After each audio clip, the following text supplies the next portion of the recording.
ఈ నెల 7న భారత సైన్యం చేపట్టిన ఆపరేషన్ సింధూర్లో 5గురు కరుడుగట్టిన టెర్రరిస్టులు హతమయ్యారు. ఈ మేరకు ఉగ్రవాదుల వివరాలను కేంద్రం ప్రకటించింది. భారత సైన్యం చేతిలో హతమైన వారిలో 3 జైషే మహమ్మద్, 2 లష్కర్-e-తోయిబా టెర్రరిస్టులున్నారు. మృతుల్లో ఒకరిని ముంబై దాడుల్లో నిందితుడిగా గుర్తించారు. చనిపోయిన వారిలో జైషే మహమ్మద్ గ్రూప్ హెడ్ మసూద్ అజహర్ బంధువులు కూడా ఉన్నారు.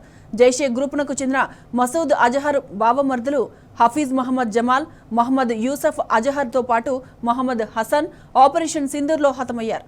లష్కర్-e గ్రూప్స్కు చెందిన మొదస్సర్ ఖాదియాన్ ఖాస్ ఖలీద్ను భారత సైన్యం మట్టుబెట్టింది.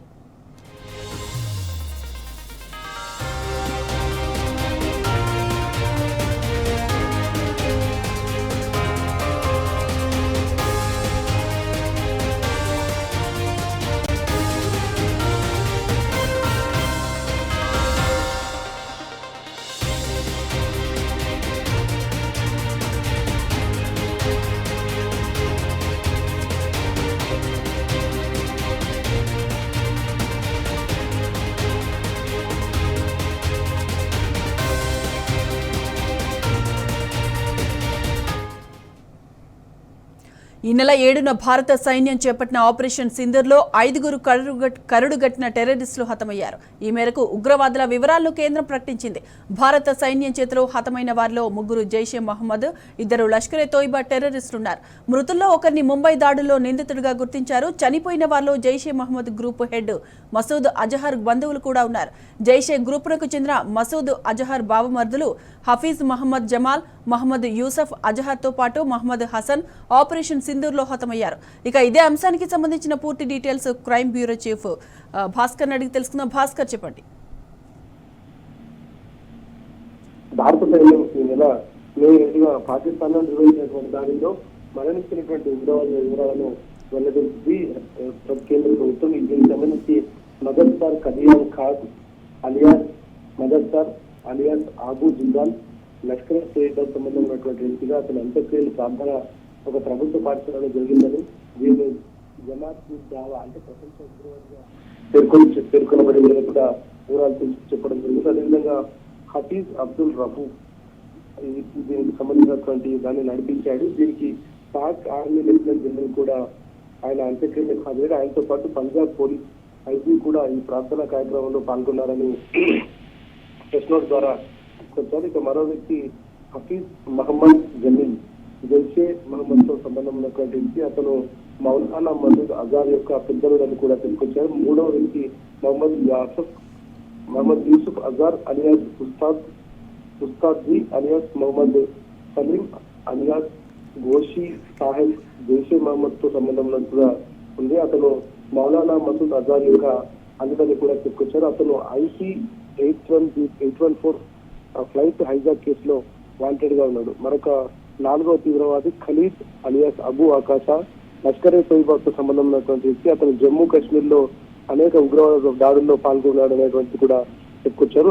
అంతేకాకుండా ఆఫ్ఘనిస్తాన్ నుండి ఆయుధాల స్మగ్లింగ్ లో ఆయన సిద్ధహస్తని కూడా చెప్పుకొచ్చారు. అటు అంత్యక్రియలకు ఫైసలాబాద్ లో జరిగింది. దీనికి పాకిస్తాన్ ఆర్మీ సీనియర్ అధికారులు, అదేవిధంగా ఫైసలాబాద్ డిప్యూటీ కమిషనర్ హాజరయ్యారు. 5వ వ్యక్తి మహమ్మద్ హాసన్ ఖాన్ జైషే మహమ్మద్ తో సంబంధం ఉన్నటువంటి కీలక వ్యక్తి. ఇతను పాకిస్తాన్ ఆక్రమిత కాశ్మీర్ లో జేఎం ఆపరేషన్ లో కమాండర్ మఫ్తీ అక్బర్ ఖాన్ కాశ్మీర్ యొక్క కుమారుడు.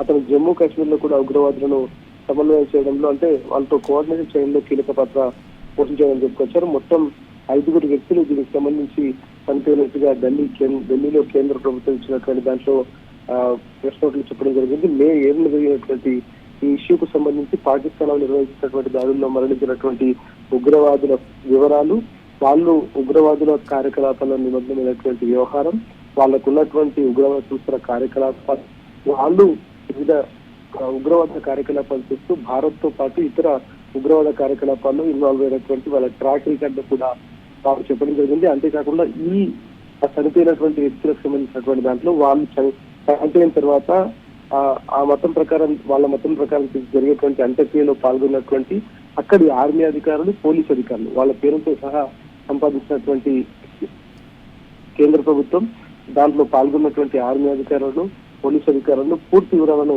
వెల్లడించింది. ఇకపోతే దీనికి సంబంధించి ఎప్పుడైతే ప్రతిసారి తమను దేశ ప్రపంచం ముందు వాళ్ళ ఒక దొంగల్లాగా చెప్తున్నటువంటి ఏవైతే ఉన్నాయో వాటన్నింటినీ కూడా వాళ్ళన్నింటినీ చూపిస్తూ ఇవాళ భారత ప్రభుత్వం వాళ్ళు చేసినటువంటి తప్పులన్నింటినీ కూడా ఎండగడుతూ వాళ్ళు చేసేటువంటి కపట నీతిని బయటపెట్టడానికి ఇది ఇవాళ దొరికినటువంటి ఒక పెద్ద ఆయుధం అని చెప్పుకోవచ్చు. పూర్తిగా దీనికి సంబంధించినటువంటి వ్యవహారం అయితే ఢిల్లీ ప్రభుత్వం ఇవాళ కేంద్ర ప్రభుత్వం ఢిల్లీలో విడుదల చేసినటువంటి ప్రెస్ నోట్లు చెప్పడం జరిగింది. మరోవైపు కేంద్ర రక్షణ శాఖ పూర్తిగా ఈ యుద్ధం పైన పట్టు సాధించడానికి ముందుకు వెళ్తోంది. సరిహద్దుల వైపు మరింత ముందుకు కదులుతున్నటువంటి పాక్ మిలిటరీ బలగాలను ఎప్పటికప్పుడు నిశ్చితంగా గమనిస్తా ఉంది. ఉద్రిక్తలను పెంచే దిశగా పాకిస్తాన్ అనేక రకాలైనటువంటి చర్యలు చేపడుతున్నటువంటి నేపథ్యంలో సరిహద్దుల్లో సైన్యం మరింత అప్రమత్తంగా ఉందనేటువంటిది కేంద్ర రక్షణ శాఖ చెప్తా ఉంది. శత్రు దేశం నుంచి వస్తున్నటువంటి దాడులను విజయవంతంగా చిట్టు చేస్తూ తిప్పి కొడుతున్నటువంటి భారత సైన్యంకి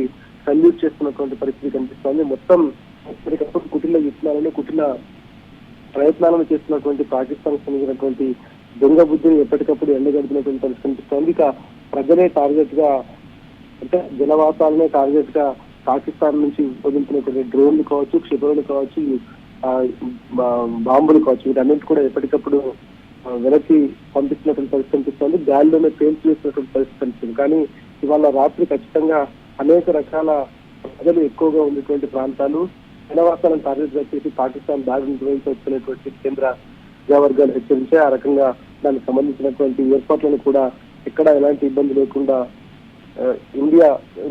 భారత్ లో ఉన్నటువంటి ప్రభుత్వం అన్ని రకాల ఏర్పాటు చేస్తుంది. విజయవంతంగా పాకిస్తాన్ చేస్తున్నటువంటి అన్ని కుట్రలు తిప్పికొట్టినటువంటి పరిస్థితి కనిపిస్తుంది. మే 7న భారత్ జరిపినటువంటి ఏదైతే భారత సైన్యం జరిపినటువంటి దాడుల్లో మరణించినటువంటి 5 ఉగ్రవాదులు అన్ని రకాల ఉగ్రవాద సంస్థలతో వాళ్ళకు ఉన్నటువంటి సంబంధాలు, వారు ఉగ్రవాదులతో కలిపి చేసినటువంటి కార్యకలాపాలకు సంబంధించిన ప్రశ్నలు కొంచెం ఢిల్లీలో విడుదల చేయడం జరిగింది. సాయి మాధురి.